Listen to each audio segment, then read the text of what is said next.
Padamadan, he's founder and fund manager at the Luminance Global Fund, joins us now from Singapore. Let's start with China here, because over the weekend there were some big moves in terms of shoring up support for the drop in equity prices for Shanghai mainland equities, but then also the move to restrict online banks from questionable lending. Do you think that this is enough? Hi Angie, good morning. I think China is taking all the wrong measures because you build capital markets on increasing investor confidence in the policy framework, in fairness, and in treating both domestic and foreign investors fairly and so on. Now China's set of rules on restricting sales by significant shareholders and by insiders for 6 months, that's quite unheard of. You're actually differentiating between small shareholders and big shareholders. In this case, big shareholders are being punished.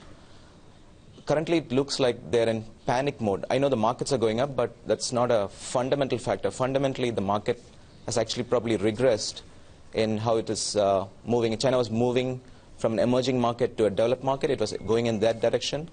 Now it's probably regressed, and it's probably on the verge of becoming a frontier market. So I think these measures are probably ill-advised. So I don't know if... sorry, Angie, go on. Yeah, no, I was going to say that's a pretty harsh statement that China is regressing to frontier markets. But do you think it is because of all of those interventions that it imposed on the markets that really left a lot of people scratching their head as to, well, just how flexible are these markets anyway? Okay, so China's currency is not fully convertible. Access is limited. And if you buy and you can't sell, I mean, a lot of large hedge funds are actually being forced to suspend the redemptions of shares. So I think it will be unlikely that they'll be able to attract more capital in the near future when you have actually suspended redemptions. So we are looking at up to half of the entire stock market was suspended till recently. So allowing companies to suspend shares for non-economic reasons. It was not related to any company plans. It was just they didn't want the stock prices to fall. That's actually not a reason. So when half the market became illiquid, that was a sign that China had regressed, and they're not willing to accept the ups and downs of a capital market. If it's based on sentiment, prices move. If you only want the prices to move up and not down, that shows a very immature attitude to the capital markets, and that's not how it works, in my view. So it's like time spent on researching those Chinese companies, and if you can't take an action on the stock, it's kind of it's kind of pointless in a way. So what is frontier market? You have a very risky currency, the policy framework is uncertain, and you can't really trade in or out easily. Those are all frontier market characteristics. So the MSCI is surely not going to include China immediately or in the near future, given these characteristics. So this has to be addressed. China is, I mean, China will learn. They will react and fix these measures. But currently, the current set of actions probably they reek of panic. So that's kind of the takeaway here.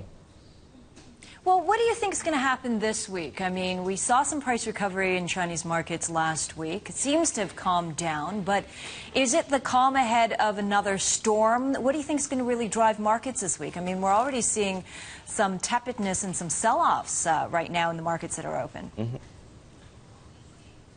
Okay, week to week it's hard to predict, but foreign large investors now know what China's policy framework is, and if they're going to be restricted, they will seek to reduce their exposure as and when they can.